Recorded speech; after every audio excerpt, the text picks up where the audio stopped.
विद्यार्थी मित्रों, आज हमारा हिंदी का पीरियड, आज पुनरावर्तन 2 पेज नंबर 25। पुनरावर्तन 2 नंबर 1, सुनो और दोहराओ। यानी जो भी मैं बोलूँगा, हम पढ़ते हैं ये पाठ में, आपकी किताब सामने रखना और ध्यान से जो मैं पढ़ता हूँ वो सुनो और उसके बाद में आप लोग दोहराओ। क्या लिखा है देखो, पहला अक्षर ब है, 2 मात्रा ऊपर है बैल, उसके सामने है बेल। बैल बेल। देखो बैल यानी प्राणी है बैल, और बेल यानी बेल का पत्ता है ना। तो उसके बाद में लिखा है ढाल, गढ़। इधर ढ है, उधर भी ढ है, लेकिन यहाँ पे आकार है ढाल, और उधर गढ़ के नीचे बिंदी है। कहीं ढ और ड के नीचे बिंदी आती है, मैंने आपको बताया था। तो गढ़, गढ़ जब लिखते हैं तो ढ के नीचे बिंदी आती है। उसके बाद में लिखा है ओज, सामने लिखा है भोज, यानी ओकार की मात्रा को महत्व दिया है। फिर रंग, इधर लिखा है रग। शब्द एक ही प्रकार के हैं, लेकिन दोनों में रग ऐसे सेम वर्ण दिए हुए, लेकिन इधर र के ऊपर बिंदी यानी रंग हो गया, और इधर रग है। बाद में आगे देखो तमिल, तो उधर लिखा है कमल। तो यहाँ फर्क कौन सा दिया है, तमिल में अड़ है, अड़, और यहाँ पर दिया है जो अड़ है वो फड़, नड़, अड़। और कमल में क्या है, ल है, ल। तो तमिल कमल, स्पष्ट उच्चार करना है। बोलिए तमिल कमल। साड़ी कढ़ी, देखो साड़ी के ड के नीचे बिंदी है, और वहां पे कढ़ी के ढ के नीचे बिंदी है ना। यहां पर लिखा है छत, और सामने लिखा है छत्र। यहाँ पे छ त है, और वहाँ पे क्या है, त्र है। तो उच्चार बदल गया और अर्थ भी बदल जाता है। छत, तो वहाँ पे लिखा है छत्र। यहाँ पर लिखा, आगे देखो क्या लिखा है, विज्ञान। तो सामने क्या लिखा है, विज्ञापन। विज्ञान तो विज्ञापन। इसके बाद में आगे लिखा है रिपु, और उसके बाजू में ऋषि का री है, देखो ऋतु। तो उच्चार सेम हो रहा है, देखो री री, लेकिन ये री कौन सा है, नॉर्मल र है, और उसको पहली इकाई छोटी इकाई दी है, और इधर छोटी इकाई बड़ी इकाई कुछ नहीं, ऐसा ऋषि का री है, उसका उच्चार भी री होता है। तो एक है रिपु और एक है ऋतु। आगे क्या लिखा है, गौरी। देखो औ की मात्रा है, अ आ इ ई उ औ ए ऐ अम अह में से औ की मात्रा है, गौ। ग के बाजू में खड़ी डंडी है, और ऊपर 2 मात्रा, गौ, गौरी। तो उसके सामने वहां पे भी उसी तरह से कसौटी, स को खड़ी डंडी है बाजू में, और ऊपर 2 मात्रा है। बीच वाला अक्षर देखो स को खड़ी डंडी और ऊपर 2 मात्रा, तो कसौटी। औकार का इंपॉर्टेंट दिया गया है, गौरी, कसौटी। यहाँ पर लिखा है जांज, तो सामने लिखा है सांझ। देखो चंद्र बिंदी आई है, यहाँ पे चंद्र बिंदी का दोनों में महत्व दिया गया है। इधर लिखा है जांज, जांज, और यहाँ लिखा है सांझ। उसके बाद में लिखा है चाबी। भ को देखो दूसरी इकाई है, यानी बड़ी वाली इकाई, बड़ी इकाई, दूसरी वाली वेलांटी, बड़ी इकाई चाबी। तो वहाँ पे भी बड़ी इकाई दिया है और दूसरी वेलांटी है। तो दिया मराठीमध्ये वेलांटी म्हणतो आपण और हिंदी में छोटी इकाई बड़ी इकाई करते। तो बड़ी इकाई है चाबी, तो वहाँ पे दिया, दोनों में बड़ी इकाई। उसके बाद में हाल, हाल और सामने क्या दिया है, हॉल।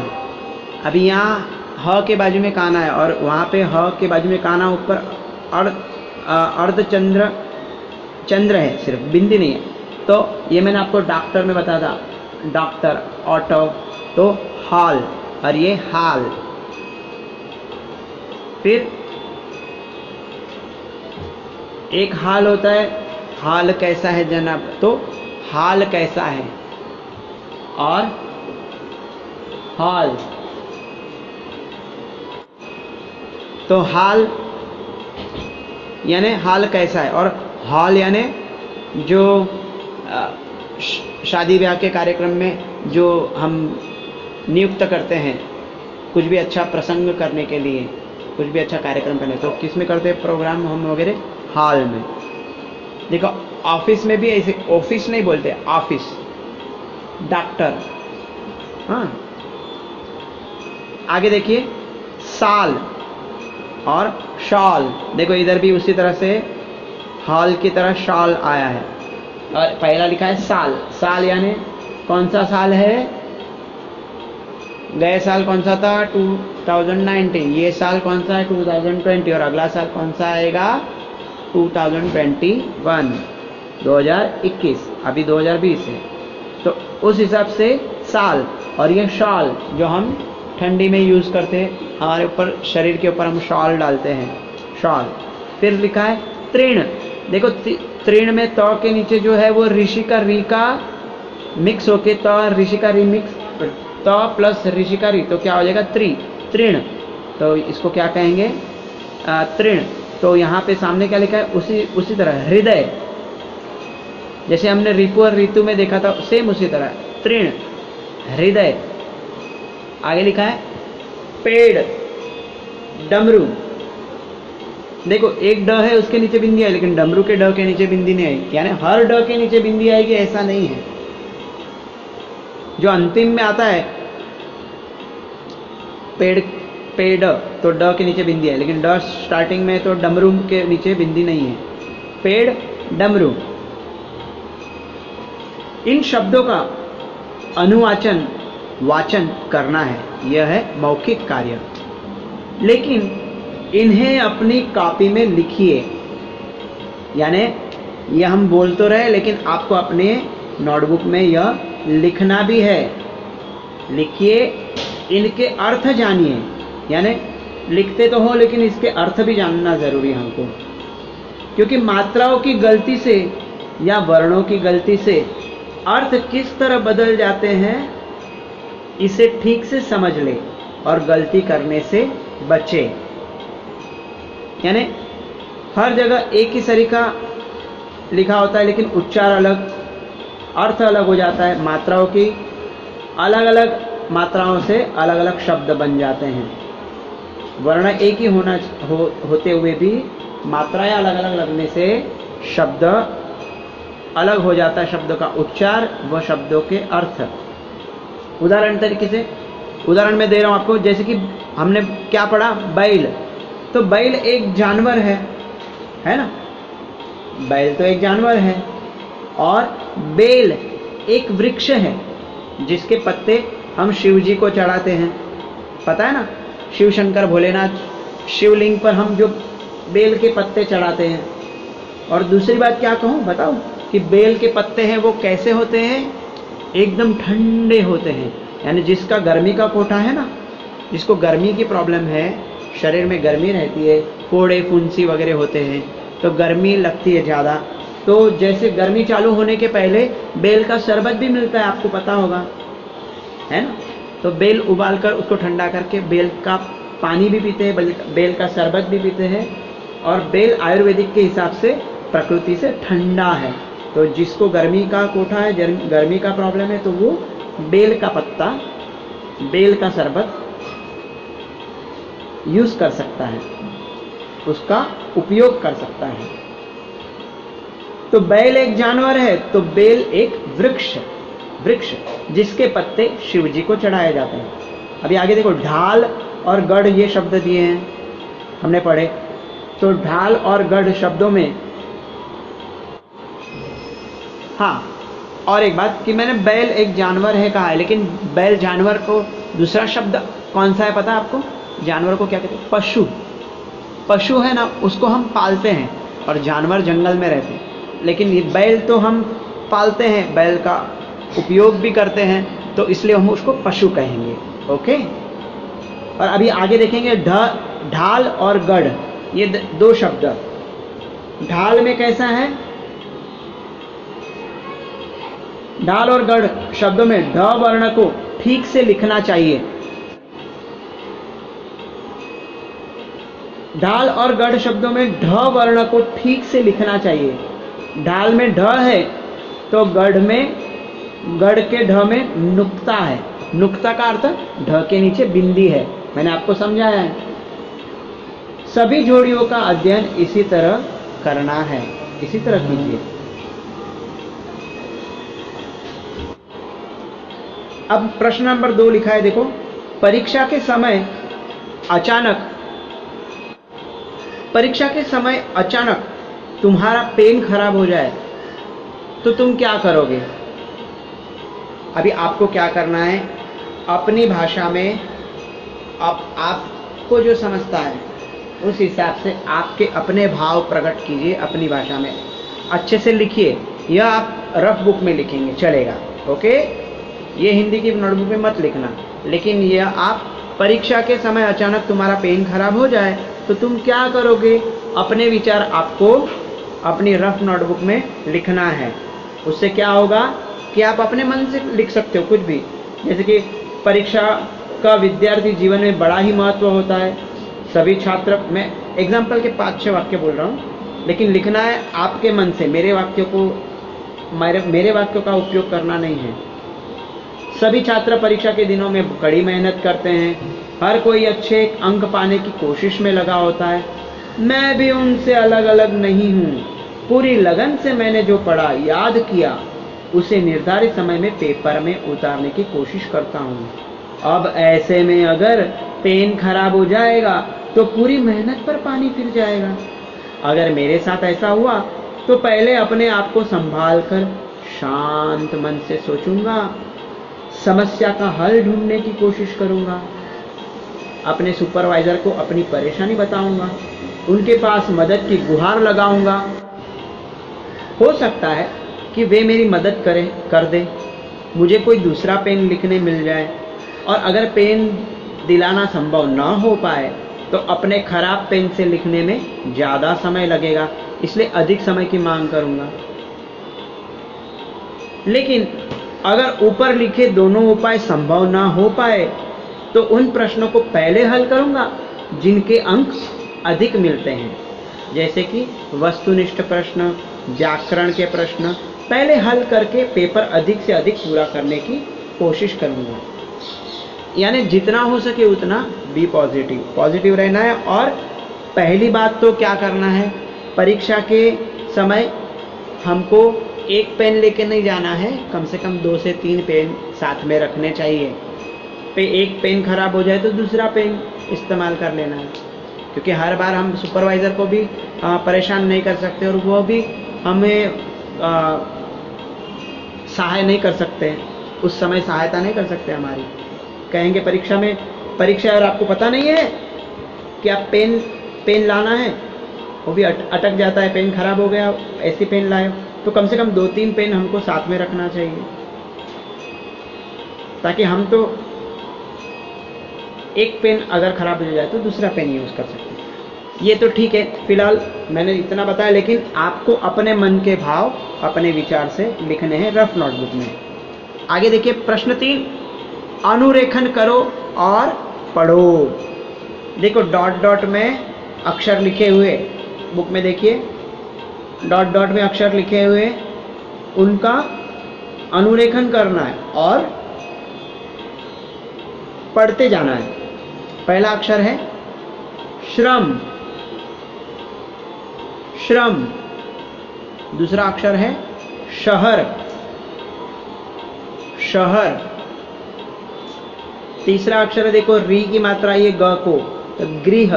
क्या है? गृह, गृह यानी घर। आगे लिखा है नवरोज, नवरोज। उसके बाद में लिखा है अतः। देखो त के बाजू में दो बिंदी आई तो ह की मात्रा लगे, ह स्वर लगेगा, यानी अतः। उसके बाद में लिखा है बाल, बोल नहीं बोलते, बाल। ऑटो का जैसे होता है ऑटो, फिर डॉक्टर, फिर ऊपर हमने और क्या पढ़ा था बच्चों? क्या पढ़ा था? हाल, शाल, ऐसे बाल, बाल। बोल नहीं बोलते, बाल। बाद में आगे क्या लिखा है? पैसे। प को डबल मात्रा है, देखो ऊपर दो मात्रा दी है ना, और से को एक ही मात्रा है, तो प को ऐ की मात्रा लग के पै, और स को एक ही मात्रा लगकर से, पैसे। इस तरह से वाचन हमको आना चाहिए। रीडिंग अगर हमको आएगा तो परीक्षा में अच्छे से अच्छे हम मार्क्स पा सकते। क्यों? कैसे मार्क्स पा सकते हैं? अगर हमको वाचन ही नहीं आता है, रीडिंग ही नहीं आता है, तो कुछ भी लिखा रहेगा तो हमको वो समझेगा ही नहीं। जब तक हमको पढ़ना नहीं आता है तब तक हमको समझेगा नहीं, और समझेगा नहीं तब तक हम उसका उत्तर नहीं लिख सकेंगे, यानी आंसर नहीं लिख पाएंगे। इसलिए पढ़ने को आना बहुत ज़रूरी है। अ की मात्रा, ए की मात्रा, आ की मात्रा कहाँ है, ई की मात्रा कहाँ है, अ आ ई उ ए ऐ ओ औ अम अह, और वो वर्ण को वो मात्रा लगकर शब्द का उच्चार अलग होता है और फिर शब्द बनते हैं। तो पैसे, फिर चींटी। तो ची में थोड़ा सा नाक में अनुस्वार होकर चींटी बोलते, चिंटी नहीं बोलते हैं। क्या बोलते हैं? चींटी। फिर आगे क्या लिखा है देखो, मुंह। मुंह में मुंह है, मुंह इस तरह से, मुंह इस तरह से नहीं, मुंह चंद्रबिंदी है, यानी नाक से थोड़ा सा अनुस्वार जाता है, तो मुंह। फिर आगे लिखा है जैतून, जैतून। तू में कौन सी मात्रा है? बड़ा उकार है। समझ में आया? जैतून। तो यह हमने पढ़ा। तो पढ़ना बहुत जरूरी है बच्चों, क्योंकि कई बार परीक्षा में लिखा होता है कि प्रश्न होता है, प्रश्न सुवाच्य अक्षर में लिखो। कई बच्चे प्रश्न छोड़ के आ जाते हैं। अरे जो लिखा था, जो लिखा है क्वेश्चन में सुवाच्य अक्षर में लिखो का अर्थ पता है आपको? Right in good hand writing.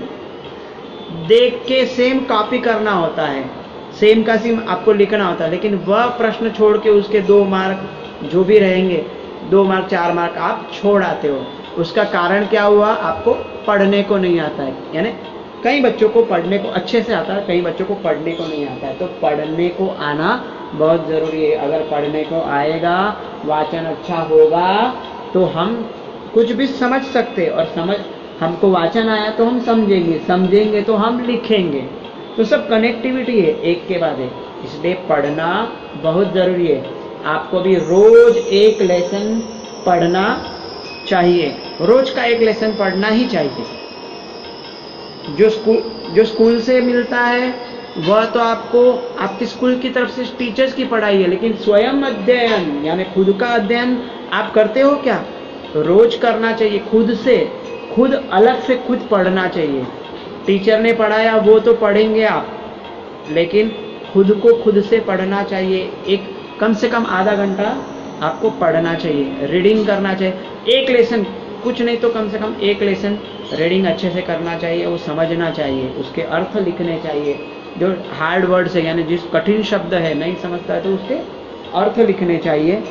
5-5 बार लिखो, 10 बार लिखो, चलो 5 बार लिखो, लेकिन लिखना चाहिए। उससे क्या होगा? आपको कंठस्थ हो जाएगा, आपको याद रह जाएगा, और आप पढ़ने में भी स्मार्ट हो जाओगे, होशियार हो जाओगे। चलो बातें बहुत हो गई, आगे चलते हैं। प्रश्न नंबर 4, ध्यान से देखो और पत्तों के आधार पर पौधों वृक्षों के नाम हिंदी और मराठी में लिखो। देखो पत्ते दिखाए हुए हैं, चित्र ड्रॉ किए हुए।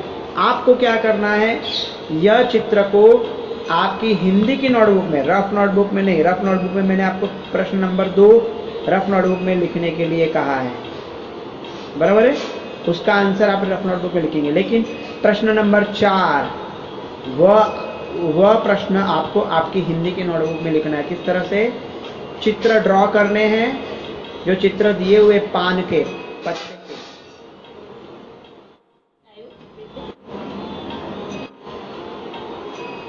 जो दिए हुए पत्ते हैं उसका आपको चित्र ड्रॉ करना है, निकालना है, और उसके सामने आपको उसके वृक्ष का नाम, एक कॉलम बनाना है, चित्र के नीचे आपको पत्ते ड्रॉ करने हैं, फिर हिंदी और मराठी वृक्ष पौधों के नाम लिखने हैं, एक कॉलम हिंदी में और एक कॉलम मराठी का।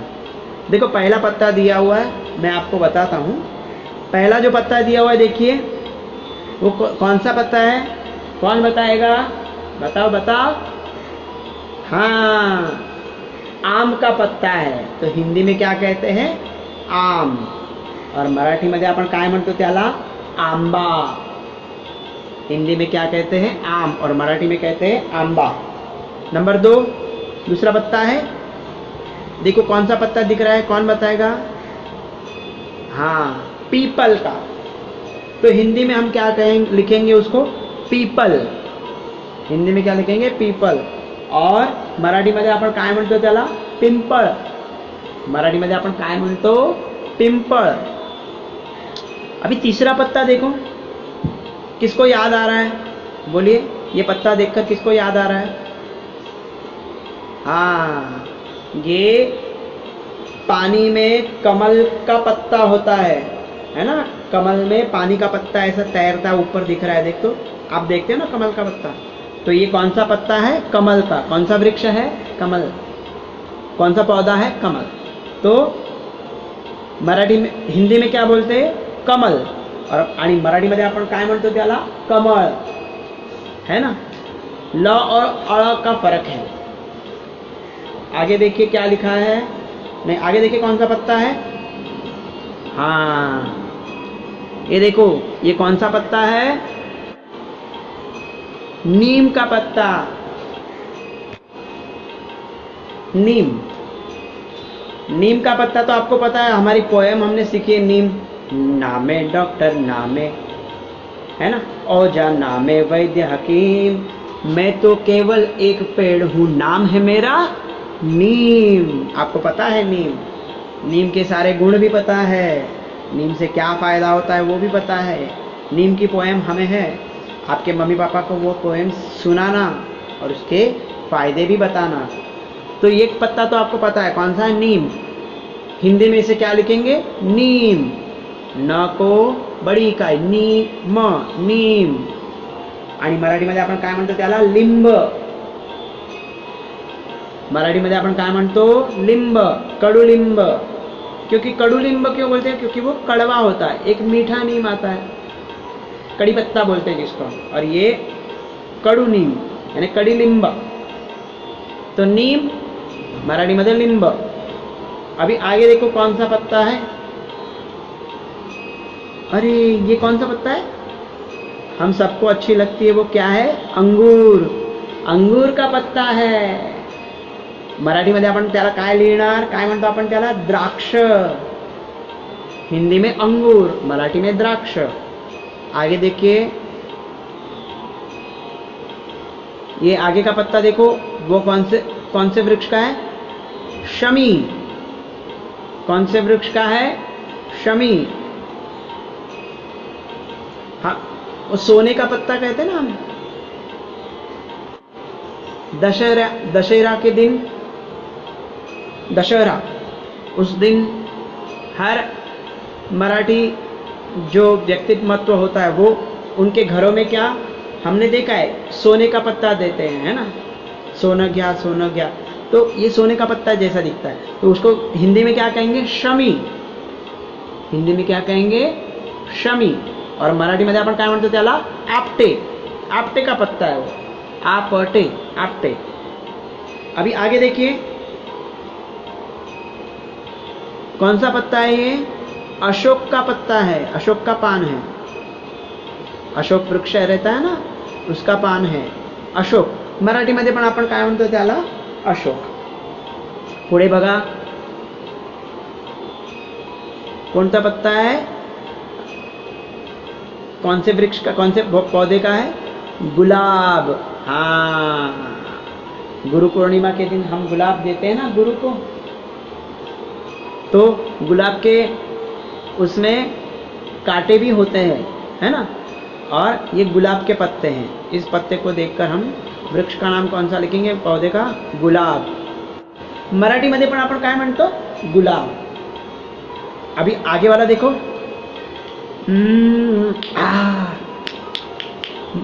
देख के ही मन में विचार आया और मुंह में पानी आ गया. खट्टा खट्टा. कौन सा पत्ता है ये? इमली का. हिंदी में क्या बोलते? इमली. आणि मराठीमध्ये आपण काय म्हणतो याला? चिंच. चिंच. एक पोएम था पहले, अभी तो नहीं रहा वो. माझे नाव चिंच, आडनाव आकडे, त्रास देती मला मुले आणि माकडे. चिंच करके पोएम था, शायद 6th स्टैंडर्ड में या 7th स्टैंडर्ड में था. अभी वो निकल गया. तो बहुत अच्छा था, उसका अच्छा ट्यून लगाया था, बच्चों को गवाया था. तो चिंच, चिंच का पत्ता देख के हमारे मुंह में पानी आने लगता है, खट्टा खट्टा. इमली, चिंच. अभी आगे देखिए, मैंने बताया आपको वो पत्ता आया है. कौन सा है ये? त्रिनेत्रधारी शिव शंकर भोलेनाथ को शिवलिंग पे चढ़ाने वाला बेल का पत्ता. उसमें 3 पत्ते होते हैं. देखो, शिव जी की भी आंख 3 और ये पत्ते भी 3. ये 3 जो ये बेल पत्ता है वो शिव जी के ऊपर चढ़ता है. और दूसरी बात, बेल का मैंने आयुर्वेदिक उपयोग भी बताया कि बेल बहुत कैसा होता है? ठंडा. उसकी प्रकृति कैसी होती है? ठंडी. जिसको गर्मी का कोटा है, हिट है, जिसको फोड़ी, फुंसी, पिंपल्स, तो हिंदी में क्या कहते हैं? बेल. और मराठी मध्ये बेल. सेम. आगे का पत्ता देखो ना, बड़ा बड़ा पत्ता दिखाया हुआ है. इस पत्ते पर ज्यादा करके महाराष्ट्रीयन लोग गुड़ी पाड़वा हो या तो कोई ऐसा कार्य हो तो उसमें इस पत्ते पे खाना खाते हैं. केळीच्या पानावरचं अन्न खाल्लेलं खूप छान.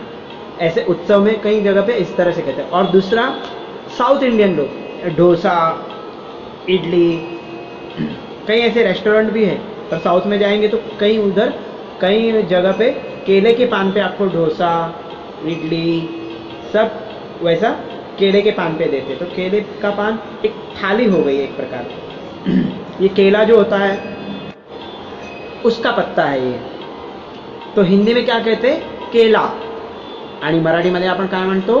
केळी. और केळी दूसरी वेलांटी, केळी. अब आगे देखिए, यह पत्ता किसका है? गूहल. किसका है? गूहल. गूहल का पत्ता यानी जो गणपति को जासूद का फूल चढ़ता है ना, जासवंद का, उसका पत्ता है. जो गणेश को लाल कलर का जासूद का फूल हम चढ़ाते हैं, उसका ये पत्ता है, जिसको गूहल कहते हैं. और आणि मराठीमध्ये आपण काय म्हणतो याला? जास्वंद. मराठीमध्ये काय म्हणतो आपण याला? जास्वंद. आगे देखिए क्या है, कौन सा पत्ता है ये? लास्ट वाला, हाँ, नारियल का पत्ता है. नारियल का झाड़ कितना ऊंचा होता है, समुद्र किनारे होता है. समुद्र का चमत्कार देखिए भगवान का कैसा है. समुद्र का पानी खारा, और कौन सी वहां से पाइपलाइन लगाई है, ऊपर पाइपलाइन क्लिप लगा के, झाड़ में पाइपलाइन लगा के ऊपर एक फल रखा है, उसके अंदर पानी, नीचे खारा, लेकिन समुद्र के किनारे उगे हुए झाड़, समुद्र का पानी खारा लेकिन समुद्र के किनारे उगे हुए फल का पानी अंदर मीठा, शक्कर के जैसा। तो खारे पानी को, नमक को शक्कर में ट्रांसफर करके भगवान अंदर पैकिंग करके वो नारियल, ये लो हमारे बच्चों के लिए, इस तरह से नारियल का झाड़ लगाया है ना, नारियल। तो कितना चमत्कार है। तो भगवान का हमें हमेशा शुक्रिया करना चाहिए। यहाँ पर यह हमारा विषय नहीं है, लेकिन संस्कारों की बात हमें हमेशा करनी चाहिए। बच्चों को सुशिक्षित से ज्यादा सुसंस्कारी बनाना जरूरी है। तो नारियल, हिंदी में हम लिखेंगे नारियल, आणि मराठीमध्ये आपण त्याला काय म्हणतो, नारळ। मराठीमध्ये आपण काय म्हणतो, नारळ। देखिए प्रश्न 5, पुस्तक मेले में जाकर पुस्तकों का निरीक्षण करो और उन पर चर्चा करो। लिखा है कि पुस्तक का जो मेला लगता है ना, वहाँ पे आप जाओ और पुस्तक का निरीक्षण करो। अलग अलग प्रकार के कई पुस्तक रहते हैं और उन पर चर्चा करो। उसके बारे में आपको लिखना है, लेकिन ये भी आप कहाँ लिखेंगे, रफ नोटबुक में। प्रश्न नंबर 2 और प्रश्न नंबर 5 आप कहाँ लिखेंगे, कहाँ लिखेंगे, रफ बुक में। इसके बारे में आप अपने विचार लिखेंगे। फिर भी मैं आपको एक थोड़ी सी संकल्पना देता हूँ। जैसे हमारी पाठशाला में पुस्तक प्रदर्शनी लगी थी, ऐसे वाक्य लिख सकते हैं। हम मित्र सहेलियां मिलकर प्रदर्शनी देखने गए थे। प्रदर्शनी का प्रवेश द्वार बहुत ही खूबसूरती से सजाया गया था। जब भी पुस्तक का मेला होता है तो सजावट होती है। भीतर जाते ही ऐसा लगा कि हम नई दुनिया में आ गए हैं। कई बार हम लोग देखो साइंस के एग्जीबिशन में भी जाते हैं तो कैसे बाहर सजावट करते हैं, है ना। उसी तरह से पुस्तक का मेला भी इस तरह से रहता है, सजावट करते हैं। हमारी नजर जिस भी कोने में जाती है, कोई किताब मुस्कुराते हुए हमें अपनी ओर आकर्षित करती है। मैंने देखा कि छोटे छोटे विभाग बने हुए थे। उन विभागों पर बाकायदा तख्तियां भी लगी थी, जैसे कि इतिहास, विज्ञान, भूगोल, संस्कृति, नीति शिक्षा आदि। हर विभाग में अलग अलग खानों में उपन्यास, कहानी, कविताएं, रेखाचित्र आदि की किताबें रखी थी। सब कुछ इतना सहज और सरल था कि अपनी पसंद की किताब खरीदने के लिए ज्यादा ढूंढना ही नहीं पड़ता था। मुझे पर्यटन का शौक है, इसलिए मैं उस विभाग में चला गया। मुझे संगीत का शौक है तो मैं उस विभाग में चला गया। वहां तो जैसे पूरा ब्रह्मांड मेरे सामने था। सारी किताबें खरीदने का मन हो रहा था। बड़ी मुश्किल से मन को काबू में किया और 2 किताबें खरीदी। इस तरह से आप अपना विचार लिख सकते हैं, और यह आपको अपने विचार में लिखना है। और कहाँ लिखेंगे, रफ नोटबुक में। समझ में आया। अभी हम नीचे के 4 दिए हुए उपक्रम, कृति और उपक्रम को पढ़ेंगे और फिर उसको समझेंगे भी। लिखा है, रेडियो, दूरदर्शन पर सुने हुए विज्ञापन सुनाओ।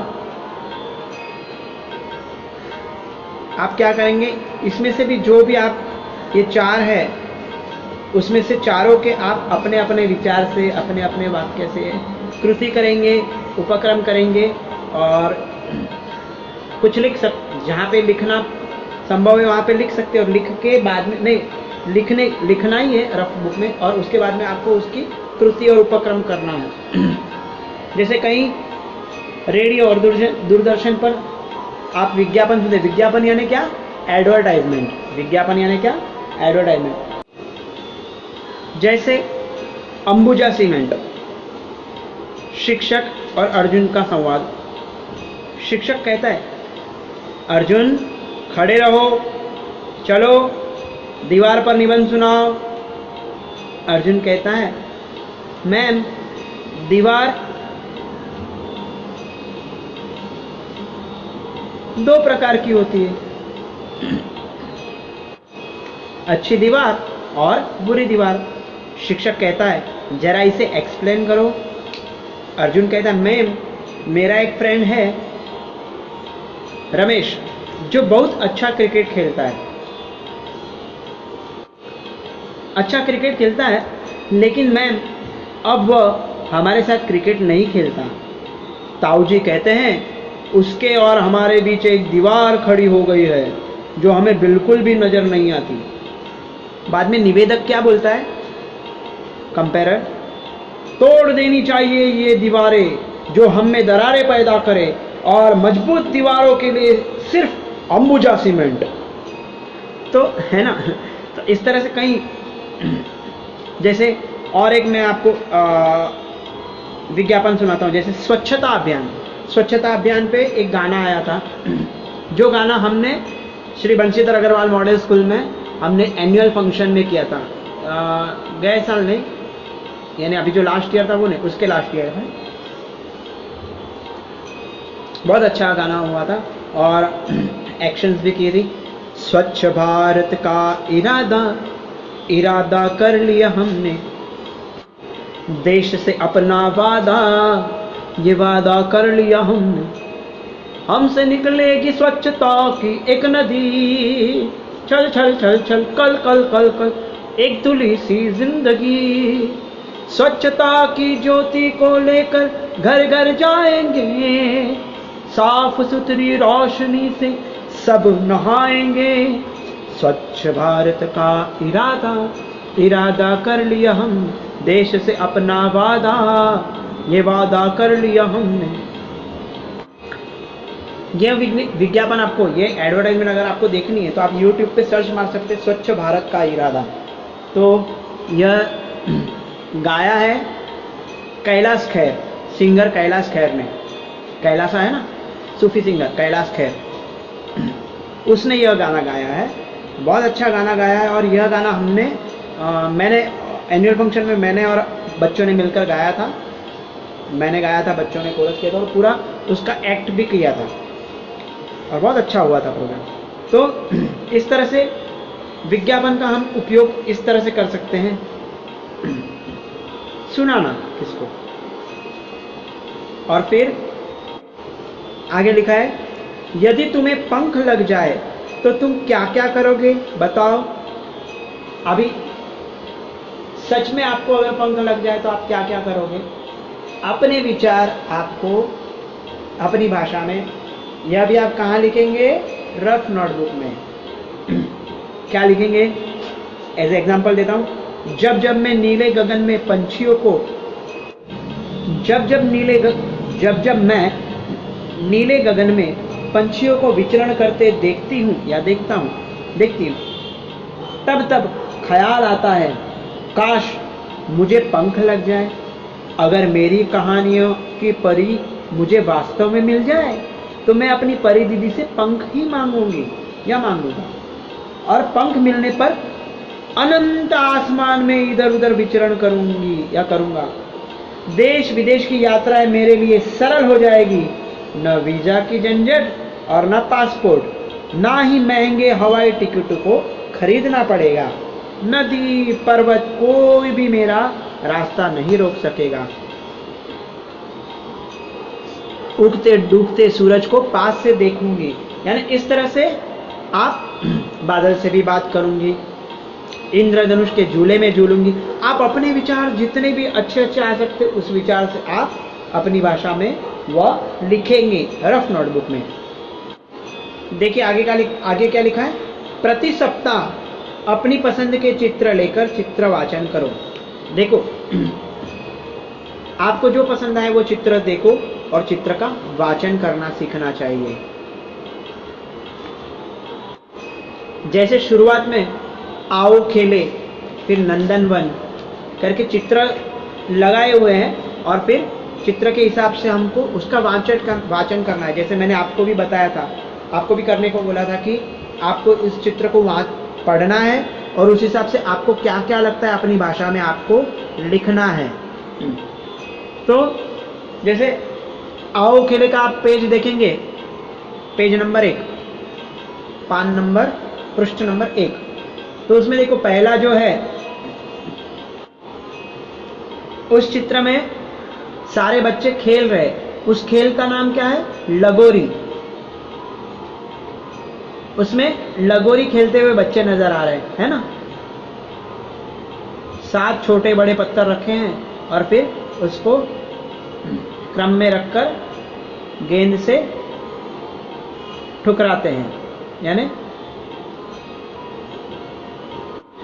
गेंद से उन रची हुई ठिकरियों को निशाना साधकर उनकी रचना तोड़ने का प्रयास करते हैं।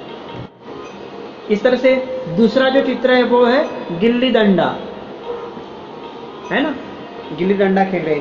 तीसरा जो चित्र है उसमें क्या है, कबड्डी, कबड्डी कबड्डी कबड्डी कबड्डी कबड्डी। फिर जो चौथा चित्र दिया हुआ है वह है क्रिकेट।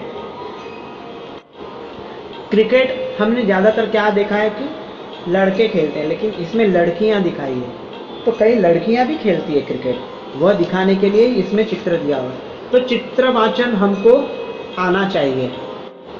जैसे नंदनवन में तोता, हाथी, फिर भेड़िया, खरगोश, इस तरह से चित्र को पढ़ के वह क्या कर रहे हैं, वह हमको पढ़ के चित्र से वाक्य बनाने को हमको आना चाहिए। समझ में आया? अब अंतिम में देखो क्या लिखा है, समाचार पत्र और दिनदर्शिका की मात्रा वाले 10 शब्द लिखो। देखिए, समाचार पत्र यानी न्यूज़पेपर और दिनदर्शिका यानी कैलेंडर, जिसमें तारीख और वार, दिनांक और वार सब लिखे हुए होते हैं। तो कुछ शब्द मैं आपको उदाहरण के तौर पे बताता हूँ।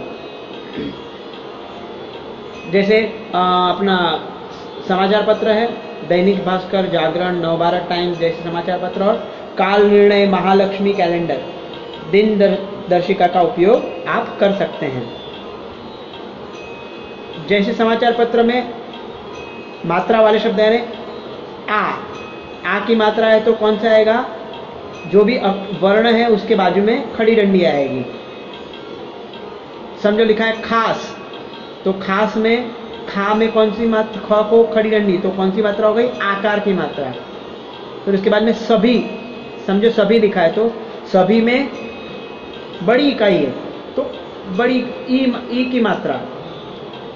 फिर रूप, रूप में बड़ा ऊ की मात्रा। फिर तैयारी, तो त को 2 ऊपर मात्रा है तो ऐ का ऐ हो गया, तो त को तई, तैयारी। इस तरह से पढ़ने को हमको आना चाहिए।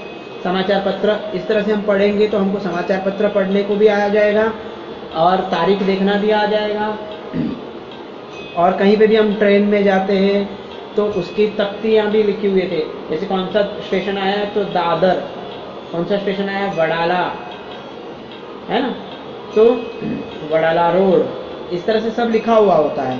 तो वह भी पढ़ने को आएगा। तो एक बार हमको पढ़ने को आएगा तो हमको समझने भी आता जाएगा और हमारा ज्ञान बढ़ेगा।